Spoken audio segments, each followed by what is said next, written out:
My comments are disappearing. So I don't really know if anyone's commenting or not. So I'll just go into the main material of what I was going to talk about. And I have the stream playing on another device, so the comments are over there. So if you have something to say, say it. Don't be shy. Don't be a shrinking violet. Especially you Russell J. Gould cult followers out there. Come on. Don't be scared now. All right. For those of you who are regular viewers or longtime viewers, loyalists, contributors, members, so on and so forth, supporters of the channel, I appreciate you, and I appreciate you supporting me in that way, being a bulwark, as we would say in correct sentence structure. I feel like with over 1,000 videos on this channel for free, for you, my gift to you, Merry Christmas, I feel like I've covered just about everything. Just about everything. And so doing grammar over and over and over and over and over again is just saying the same stuff from a different angle. How many different angles, you know, this is a mouse. How many different angles can you look at this before you start repeating yourself, right? And I have to stay interested in it as well. So I've decided to start branching out into other things in the domain of the psychology, what I term the psychology of the grammar. Philosophies and things like that that I have found in my own personal life that actually mesh very well with correct sentence structure, communication, parsing, syntax, grammar, actually almost seamlessly. One of those things has been the trivium method, which I've shared with you in the past. But also another one that I'm going to bring forth is the fourth way by Gurdjieff. I'm going to start implementing some of those concepts and ideas. You know, like the law of three, the ray of creation, all of these things really fit in well into correct sentence structure. And you'll see that when I start making these videos. So that's pretty exciting for me because it's new material, it's new ground to break. And that's what I'm going to be doing, as well as doing the comments videos, because those are always fun for me. For me personally, it's like a catharsis, you know, it's like, it's my chance to interact with you, because in the live streams, folks don't really interact that much, but in the comments, they do. So that gives me a chance to give Kuleana to you. And then, of course, For the Quantum Grammar Shoot podcast. And from time to time, I'll do a Coral Blade Grotto reaction video, depending upon, you know, if someone sends me something interesting, rather than something from, you know, it's usually one of those goofballs from the Syntax Learning Center or Mark lowercase k or Jason Paul Grievous or some common law thing. And then, you know, if it amuses me, I'll do a video on it through the lens of correct sentence structure, of course. And those usually get pretty good views. Okay, so we do have another comment here. Let's see. Brandon says, I am beginning the journey of unlearning the wrong way to structure sentences. I took the plunge and got the claim of life, and to hear it has arrows is discouraging. Maybe an insulting question. Where does the ultimate authority or guidance come from? All right, so how can I say this? That's like asking, I'm trying to put this into context here, because it's really funny. This has never, no one's ever asked me this before in 7+ years, that question. So you're 2 for 2, bro. You showed me the 5-5. Now you're asking me this question. And I welcome that. And I thank you very much for this opportunity to think on my feet. if you think of math and algebraic formulas, where does the ultimate authority of those formulas come from? If you think about it, does it come from the man or woman who introduced it? Or did it already exist and they found it somehow? Or they were taught it by someone else and the lineage keeps going and you have no way of knowing who started it? Is that where the ultimate authority comes from? Or does the ultimate authority come from you? You see what I'm saying? With math and algebra and things like that, if you learn the formulas, and at first when you look at it, it's like, what is this? This is, who's putting letters in math? But when a teacher explains it to you and you ask questions and they answer you and you cognize what they're saying and it makes sense what they're saying, you start to gradually understand the knowledge that you have, and then you get closure on this particular formula, and then you start using it. Oh, hey, it works. Who's the authority of whether it works or not? You are. You just have to find a teacher. But you are the ultimate authority of, what'd you say? The ultimate authority or guidance is you. It's your heart, it's your formatory apparatus, it's your senses. You know whether you're being screwed around or not. Okay? Like I've said from day one, and I'm aware, Brandon, that you may not have known my channel. I've been on here for 7+ years, but I only got like 5,000 subscribers or so. So I'm small fish. You know, I'm small fries. I've said from the beginning, I disagree with anyone charging money for a live life claim. When David-WYNN Miller, which if you don't know, he brought quantum grammar to the public in 1988. When he passed away on the summer solstice of 2018, up until that point, no one talked about paying money for a live life claim. And the live life claim was certified by 3 or more witnesses, live life claimants. That's how it was documented, how it was certified. Then when David passed away, all of a sudden, David's student, his apprentice, came in and changed everything. Tried to take everything and classify it. Changed the live life claim to charging money for it. And now, at least in his little world, you only need one autograph on that thing to authorize it, and that's his. And he doesn't even have to witness you. He doesn't even have to look at you, meet you, talk to you, or anything. All it takes is his autograph and thumbprint, and you're a live life claimant. Bullshit. That's #1 bullshit, bro. Live life claim is basically 3 or more live life claimants coming together to certify that you are indeed a living, breathing creature. That's all it is. They have to witness you, though. They have to meet you, talk to you, see you, know who you are, get to know you. That's why it's good to have live life claim witnesses who are your friends or family in your circle, people you trust. It's always good to have people like that on your live life claim, because if it ever comes down to brass tacks, bro, and someone says, I don't believe this live life claim.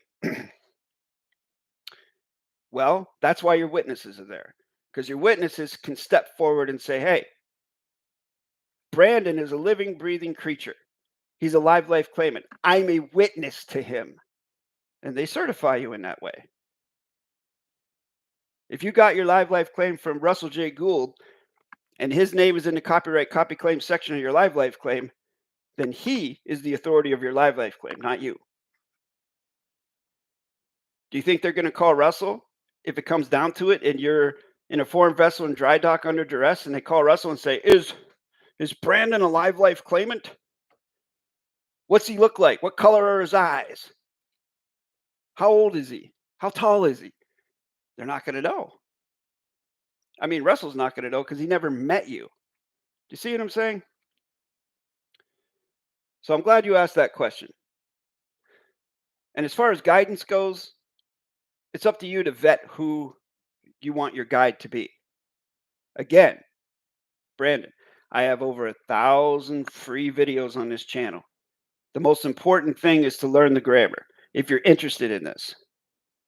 You can get the live life claim anytime you want to. And even though you probably paid for your live life claim, chalk it up to a learning experience. That's what I would suggest. You paid money to find out that you got scammed. And now you know better. Now you can thank them. Thank you, Russell J. Gould and the cult followers. Thank you for showing me that you're a scam. Now I can move on and learn the real deal. And how you do that is completely up to you. Again, there are over 1,000 free videos on this channel. Check out the playlist section. Check out the mini class section is a good place to start. They're about 45 minutes to an hour long videos giving introductions to parse, to syntax, to correct sentence structure communication, to the live life claim, to document contract postal vessel court venues. There's conjunction workshop. There's all kinds of stuff in that playlist. And then you can go into the more individualized playlists, the syntax playlist, the parse playlist, the correct sentence structure communication playlist, the psyche playlist, so on and so forth. It's all here if you want it for free. That's my caveat. Now, if you are serious about the grammar and you're not too put off by what happened to you with Russell J. Gould and those people, you can contact me at jasonmatthewg17@gmail.com. Look in the description of this video. You'll find it in the description. Even though the description is written in correct sentence structure, you will see my email address in there, and I'm sure you can figure out where it is. Shoot me an email. Please include your full correct name and apply for a workshop. In turn, I will write back to you and I will offer you a 10 to 15 minute video consultation. There are no charges or fees. It's 10 to 15 minutes of your now space. I'll set it up. I'll provide the venue. You're a guest aboard my vessel. And then we'll do a video chat just like this. And you can ask me whatever you want, just like you can ask me whatever you want right now. And I'll do the same with you. And we'll see if this is something that you want to proceed with. It's that easy, man.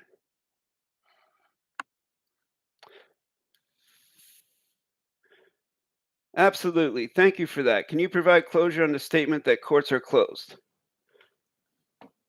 That's funny. I talk about that in my premiere coming up here. But see, what you're doing, Brandon, psychologically, and as a tutor, I always come back to tutoring. Psychologically, I'm not here to prove someone else's claim. If someone claims the courts are closed, it's up to them to prove it, not me. For me, if I hear someone say, I closed the courts, well, shit, man. I just drove by the 42nd District Court in Macomb County about 10 o'clock in the morning, and they're obviously open. The doors are open. People are going in and out. The cars are in the driveway. I've actually walked through the security into the well of the court and things like that. They seem to be conducting business as usual in that foreign vessel and dry dock.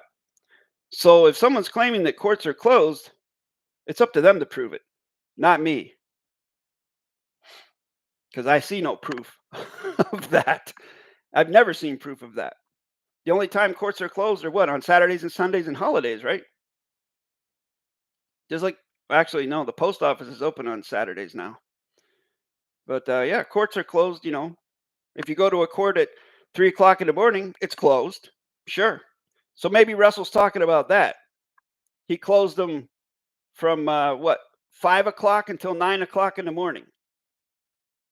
And then from 9 to 5, they're open. I don't know. It's pretty silly, bro. I have been digging into your videos.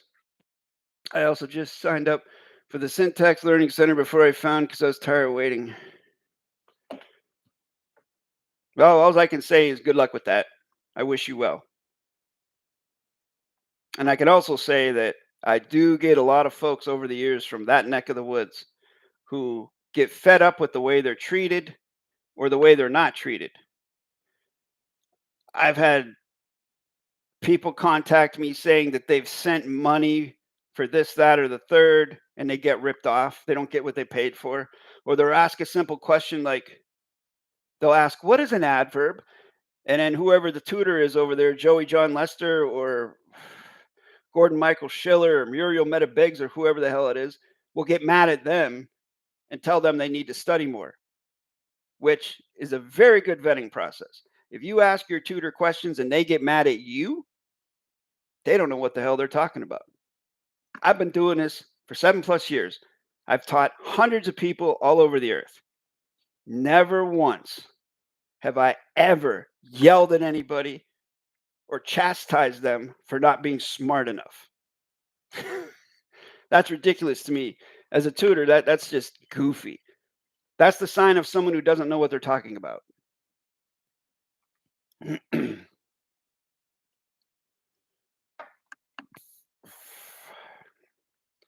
Well, since you're in the syntax learning center thing,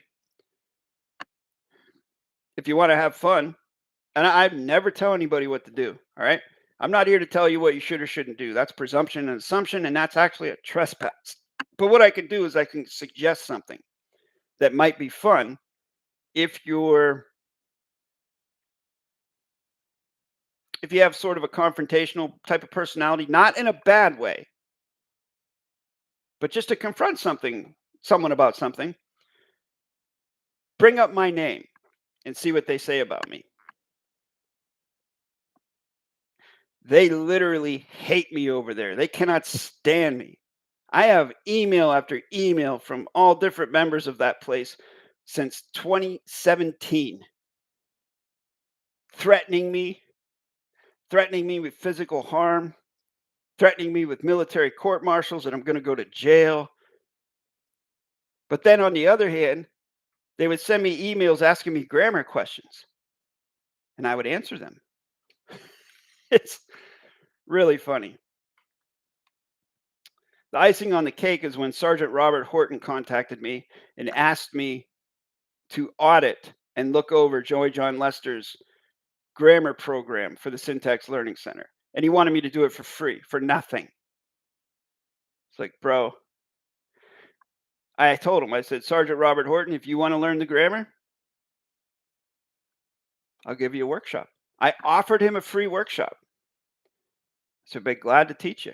He refused. He said, no, thank you. I mean, he was cordial and nice. I got nothing bad to say about Sergeant Robert Horton. He was super nice to me. One time he contacted me asking me why I wrote, I can't remember exactly what it was, why I wrote my name the way I wrote my name or something. And I responded back in correct sentence structure. And then he immediately sent out an apology. I'm not just saying this stuff. I have it all on file, ready to go in video form if they ever come out and actually attempt to cause some type of harm to me. But I doubt they ever will, because they know that they don't know the grammar and they don't have closure on it. So, and that's fine. They can stay over there. And if that's what you're into, you know, I'm sure they got a lot of stuff for you to buy over there. But for me, I'm about the grammar. I want to teach people the grammar who are serious about learning it. That's the base. Once you get the grammar down, then you can create your own live life claim, your C-Pass-C treaty, if you want, your port authority claim, your domicile contract, your document contract, court authority contract, whatever you want to do, you can create with your correct sentence structure, communication, parsing, syntax, grammar, document, contract, postal vessel, court venue, with you as the authority. I know that's a scary thought. I know. Being your own authority is very scary. You can't lean back on the chief or the king of Hawaii or whatever. It's only you, Brandon. It's just you. Brandon has to rely on Brandon, and that's it. But see, that's the beauty of it. Because if you succeed, you get all the credit. If you fail, you take the blame. It's about accountability. That's all. If you have the knowledge of correct sentence structure and you have closure on it, then you can be the author of your documents, which means you are the authority of your documents. If you comprehend the flag mechanics and the grammar mechanics, then you can use that flag on your documents safely. It doesn't mean you own the flag. You're just using it. Because what is a flag? A flag is tool of communication. And when people see that 1 by 1.9 Title IV grammar flag in the starboard side of a document, they know it's a correct sentence structure document, or at least it's supposed to be. At least it's supposed to be. It's such a small community of teachers and students. It's a shame that there is so much animosity. All I ask for anyone is the whole truth and knowledge. It's intimidating at first.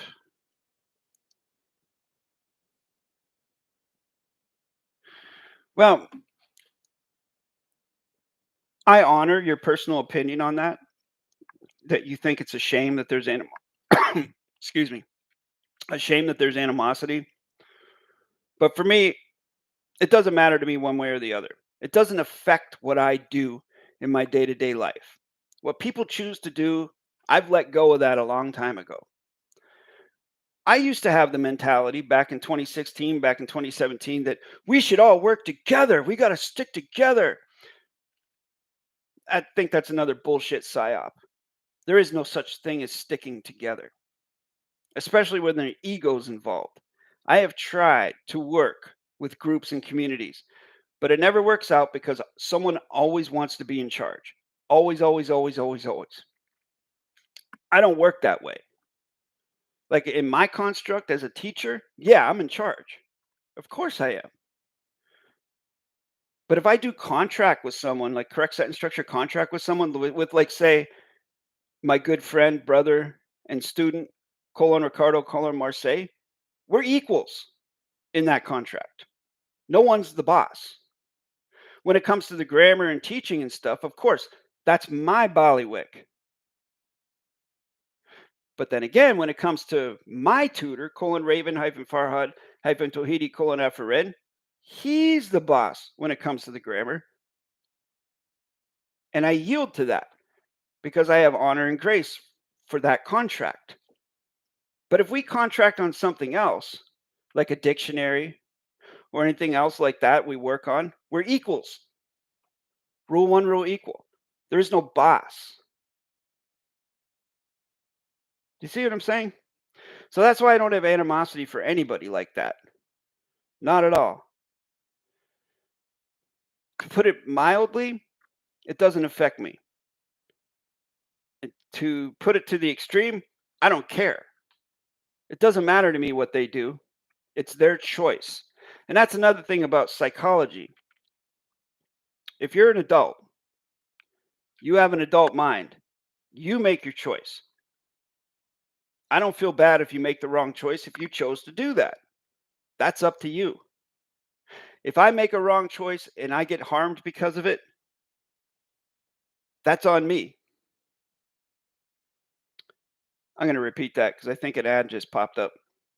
If I make a wrong choice, if I make a decision and I get injured because of it, that's my fault. Not anybody else's fault, but mine. I don't have animosity towards anyone. If I'm walking down the street and I decide to take a shortcut through an alley in the middle of the night and I don't have any armaments on me and I'm half blind and I get attacked, that's my fault. I shouldn't have walked down that alley. I made that choice. I'm not going to get mad at the attacker. They're just doing what they do. They're there. It's like walking through the wilderness in the bush or whatever, and a lion attacks you and eats you. It's your fault for being there. It's not the lion's fault. So that's what I mean by personal accountability. That's why I don't have animosity for anyone. Everyone makes their own choices. So to reiterate at the beginning what I was saying about the fresh concepts that I'm bringing to the table in this channel in the coming year, I'm going to start branching out into other areas and connecting other domains with the correct sentence structure domain under the umbrella of a correct sentence structure psychology. Perhaps bringing in other teachings and philosophies that may help you as a student to get a better, quicker, and more clear grasp of this grammar technology and how it actually works. Yes, once again, I'm doing stuff that no one else is going to be doing. Everyone else out there is running on the same model that's been there since 1988 with the same damn mistakes on every page.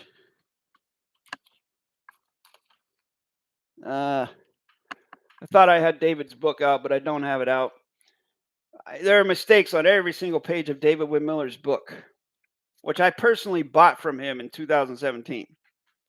He mailed it to me. There are mistakes on every page. There's mistakes on every page of Russell J. Gould's documents. And I've pointed this out ad nauseum, meaning repeatedly, multiple times. All these mistakes that have never been addressed, never been explained, never been challenged, actually. No one's ever challenged me. The only thing that those folks could ever say to me is, you don't have authorization. You're committing treason, which I don't think they even know what the hell the word treason means. You know, when the founding fathers of the past tense United States fought the Revolutionary War, they were traitors. Why were they traitors? Because they had a contract with the crown. They had a contract, and they totally broke the contract. And in that contract, there were repercussions and sanctions for traitorous activities. And that's what they did. They committed treason. And if they would have failed, they would have all been hung and punished because they had a contract. I have never, ever had a contract with Russell J. Gould. Never, ever, ever. Show me the correct sentence structure, communication, parenthesis, syntax, grammar contract with my autograph and thumbprint and Russell's autograph and thumbprint on the same line, equal field, that I have a contract with him for anything. I don't. So therefore, there is no treason. The only treason that exists is in the mind of the ego of the person who thinks that they have authority over others. The person, the man, who insists that other people call him commander-in-chief. What kind of a guy wants other people to worship him like that? That just blows my mind. It blows my mind. What kind of mentality do you have to want people to give you a military title when you have never had one day in the military? You've never served one day in the military. You've never seen combat. You never went through basic training. What kind of bullshit is that? Postmaster General. That's why I joke so much about it. And I'm being very straightforward here because it is a joke. If you make a claim, you have to be able to prove it. Period. End of story. The only claim I've ever made in the public is that I am a correct sentence structure, communication, parsing, syntax, grammar tutor. And there are over 1,000 pieces of evidence on this channel that certify that. And if that's not good enough for you, then you can contact me at jasonmatthewg17@gmail.com. I'll set up a confidential video consult, and I'll prove it to you there in 10 minutes, 5 minutes at most. But of course, no one will step to that. These live streams, I do make them public at first for the value of the now space, but for repeated viewings, I put them in the members only section. So pretty much everything is available to the public on this channel. My gift to you, Feliz Navidad.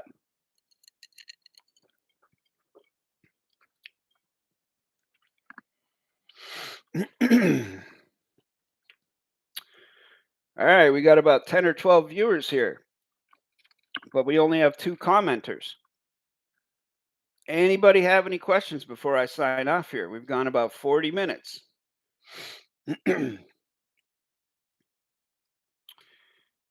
Criticisms, questions, insults, any trolls out there with any huevos? No cojones. If you're ever interested in the possible nativity origins of mankind, here's a good book to get into by Tony Wright.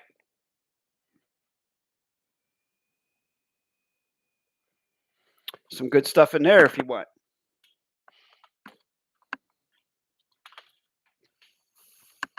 What else we got here?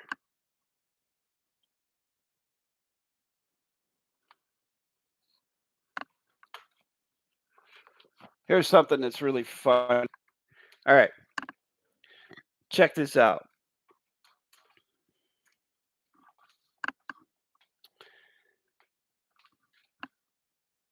In my own personal perception, I look around me, I see everything in this room was created by something. Something created something. Something created that placard, the dry erase board, the markers, the books, the blue wall, this shirt, this vessel, these headphones. Something created it, right? Everything was created by something. Therefore, everything has a creator, right? Okay. It's common sense to me in logic that it's simple. And no, folks, I'm not doing any kind of weird symbolism. I'm just don't know what to do with my hands. All right.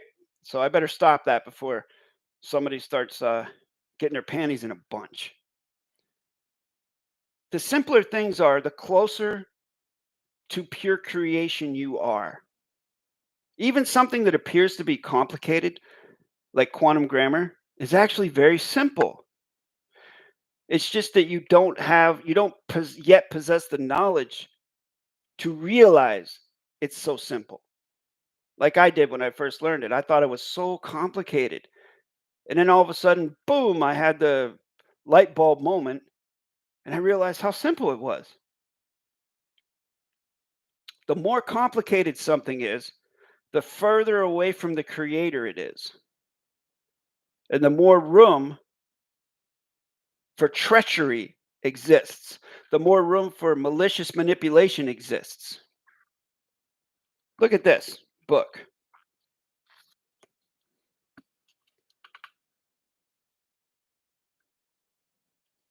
Look how thick this book is. Motor vehicle laws. How many pages we got here?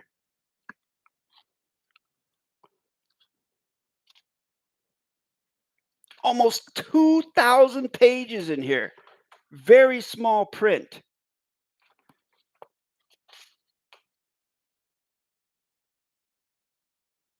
And then look what it says. Including Uniform Traffic Code and selected related laws. So this isn't even the complete list of laws. It's selected laws. You know how much room, if you got kids in the room, plug their ears, please. Do you know how much room for fuckery exists in this book? 2,000 pages worth. Folks, that's what I love about correct sentence structure. It's so simple. It's so simple, it's scary. That's why the fiction goes running out of the room, figuratively, not literally, when it's introduced. And that's the best way I can wrap this up for you.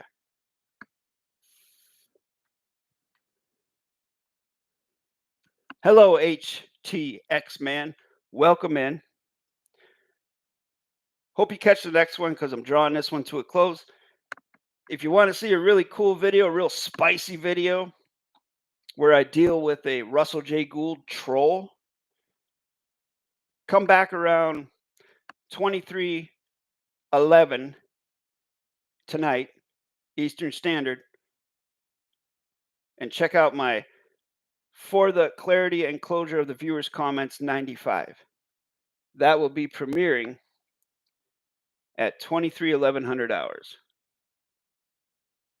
:Jerry-Martin, :Curly. Thank you for your membership, bruh. Long time no talk. Hope you're doing well. Hope your family's doing well.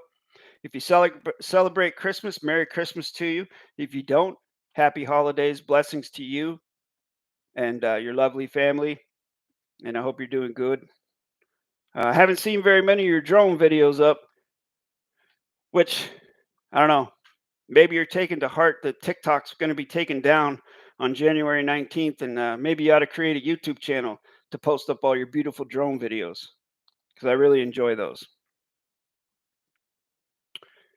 All right. Thank you, everybody. Das Vidania.